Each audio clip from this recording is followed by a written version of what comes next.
Welcome back, everybody. Rob from Crown of Thorns with just a short video, I think. Midweek video. This should go up probably April 10th. I'm filming on April 4th. So, as the title of this video reveals, I am celebrating 14 years of being sober. 14 years of not even one drop of alcohol. Now, before I get started, I want to make this clear. I don't have a problem with people who drink alcohol, so long as they're not getting drunk or doing weird, wild, crazy things, okay? And there are some people, Christians, who are adamantly opposed to drinking alcohol at any time, no matter what, right? And that's fine if that's what they believe. But what the problem is when they become dogmatic about it, and they get on their soapbox and preach or teach that the Bible condemns drinking alcohol, and they'll point to verses like wine is a mocker, which wine can be a mocker, absolutely. When people get drunk, they do really stupid things. They do stupid stuff, and in that case, wine is a mocker. It's making a fool of you. However,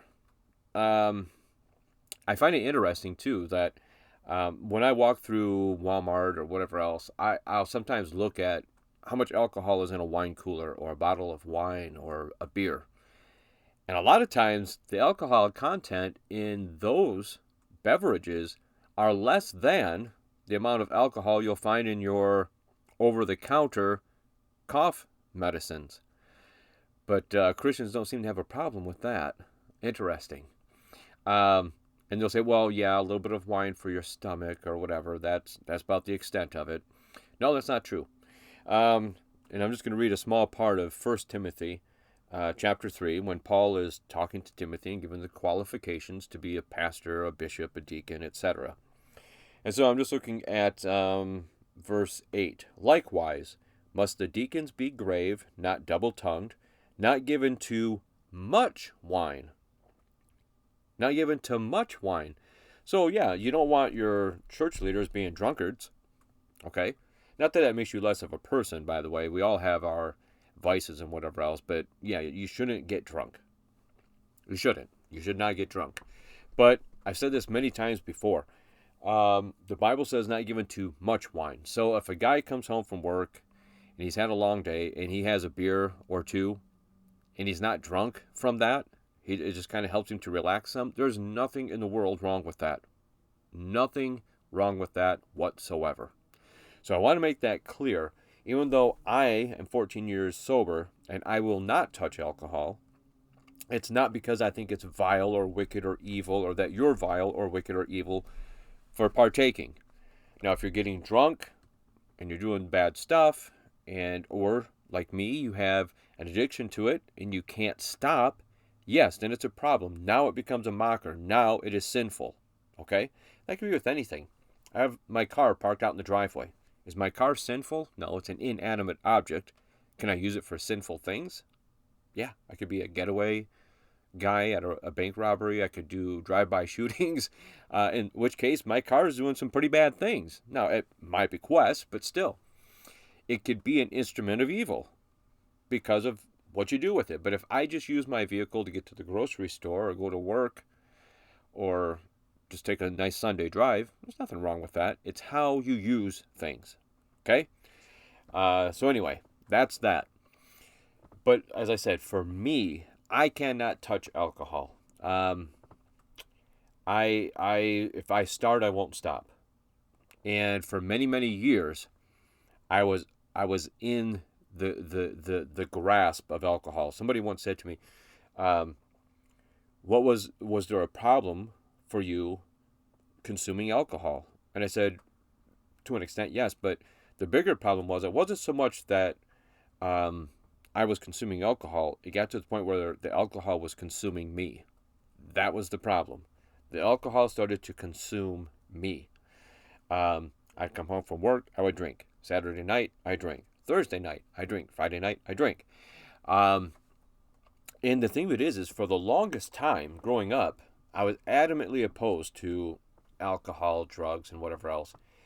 And I never got into drugs. I'm not saying that like, oh, I'm better than those people. I'm not saying that. An addiction is an addiction, and we all fall in different places. We should try to find our way out. Okay, but I'm not judging. I'm not saying, oh, I all I did was alcohol. That guy over there. I'm not saying that. I'm just saying I didn't go into the realm of drugs. It just didn't interest me, and I was too afraid to even go there. But alcohol, yeah, I was adamantly opposed to it, and I was 20, almost 21, which I know 21 is the legal age, but I remember I was at college, Michigan State, and I was turning 20. It was my sophomore year, end of my sophomore year, or beginning of my junior year. I don't recall. It's been a long time of college, and um, I come home from class to my dorm room. I open the door, and it like out of a TV show, but totally unexpected. All my friends are there. They uh, had thrown a surprise birthday party for me. So they flipped the lights on, surprise, happy birthday, and the whole deal. Had a cake for me and bought me gifts. It was really really cool. You know, I had some really good friends in college. And none of them, they all knew my stance on alcohol, so none would ever pressure me into alcohol. I mean, if they didn't know me, they would ask, and if I told them no, they were cool with that. All right. Um, but on this day, for whatever reason, because I wasn't 21, so it wasn't like I was marking, oh, I'm 21 now. I'm old enough to legally buy alcohol, which is a whole nother issue. I won't go into that now.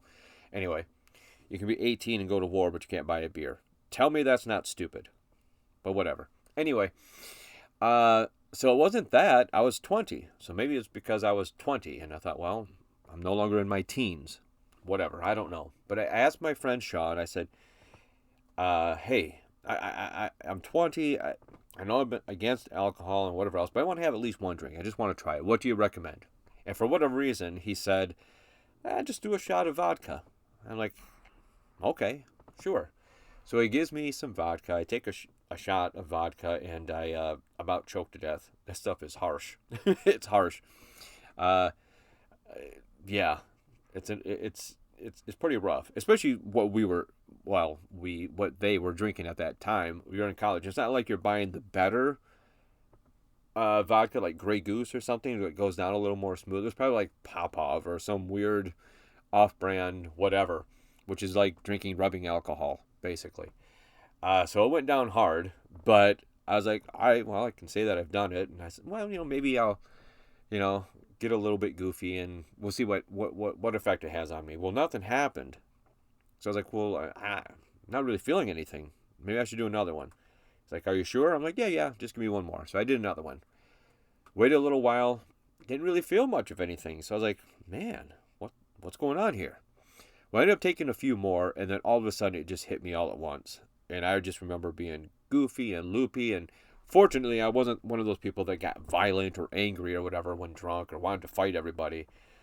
Those people are the worst. Now, getting drunk is wrong no matter what, but those ones are the worst when they get drunk and now they want to fight or lift cars or whatever else.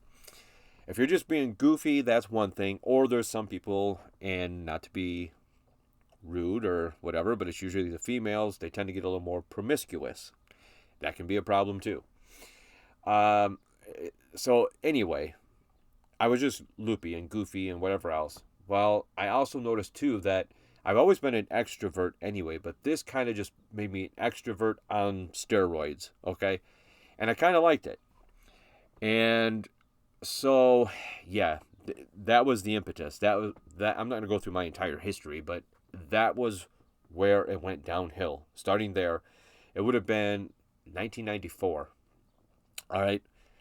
And from 1994 until I met my wife, my wife now, in 2010, off and on, more times than not, I was drinking 4 or 5 days a week, at least. And not just like I said, come home from work and have a beer, which I don't like beer. It was always more Bloody Marys and screwdrivers and things like that, but whatever.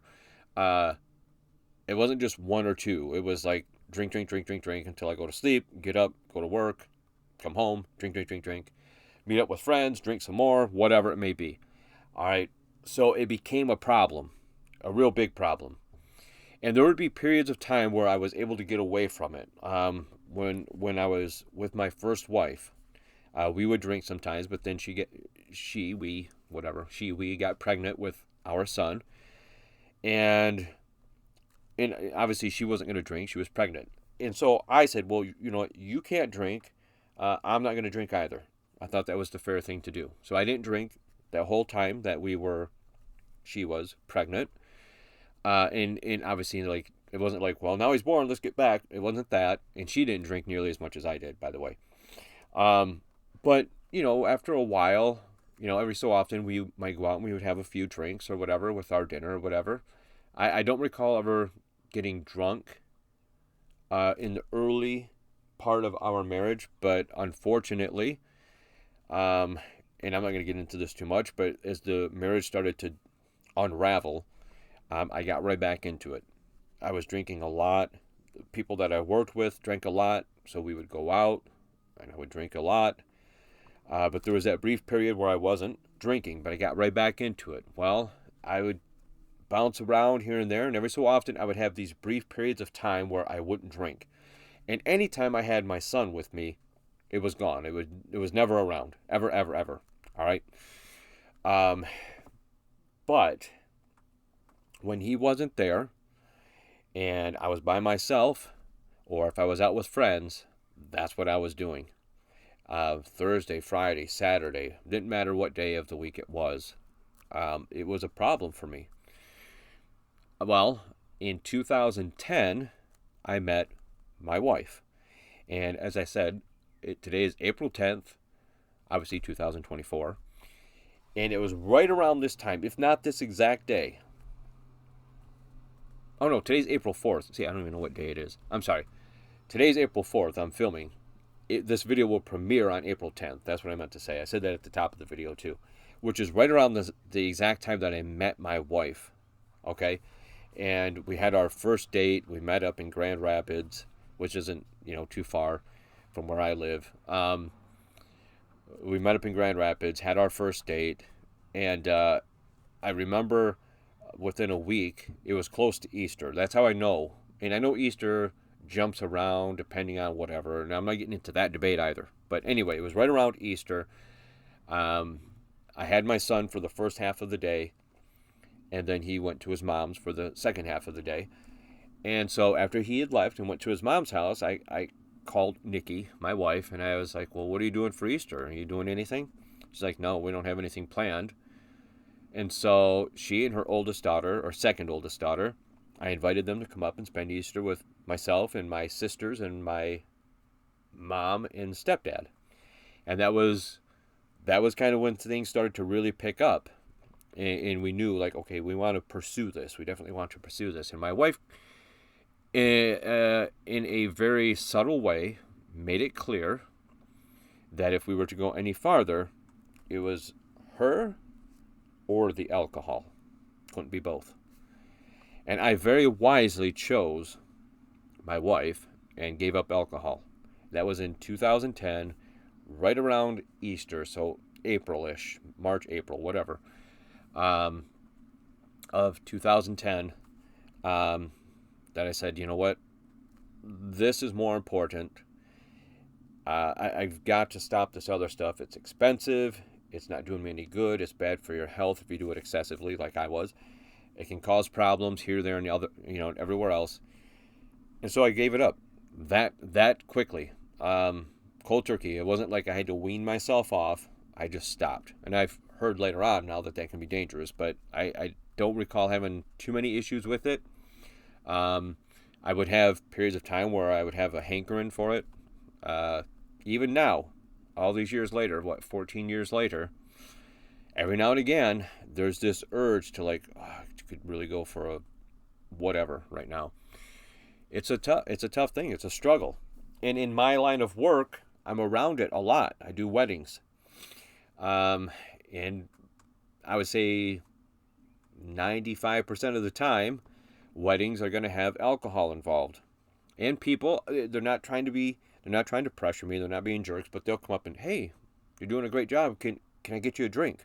I like to get you a whatever you want. Just name it. I'll get it for you. and it's nice, but I have to politely decline. But there are times when I'm like, I'd kind of like to say yes, but I know if I could just have one and be done, then I would do it every so often. But I don't trust myself, and I'm not going to chance that. I'm not going to throw away, you know, uh, my marriage and everything else over alcohol or anything else really. But in this case, alcohol. It's just not worth it to me to even chance it. So I just always politely decline and say no. But yeah, 14 years. So why 14 years? Why wouldn't I wait for year 15? Or why didn't you do it at year 10? Well, at year 10, I don't think I had a channel. Maybe I did. I don't recall. But I didn't do it then. And I could have waited till year 15 because that's kind of like, 10, 15, 20, 25, whatever. Those are the years. The reason I chose 14 is because of our Bible. And God uses the number 7 a lot. And the number 7 is the number of completion. There's 7 days in a week that completes 1 week, 7 days, right? So 14 is 2 sevens. So it's 2 periods of completion. So for me, this 14th year, 2024 from 2010, is 2 completions, 2 periods of completions, 2 7-year periods of 0 alcohol. And I thank God for that. I thank my wife for that. I thank, friends and family who know my position and don't ever try to pressure me into, just have one. It'll be all right. Never have done that. So I'm very appreciative of the people I have around me.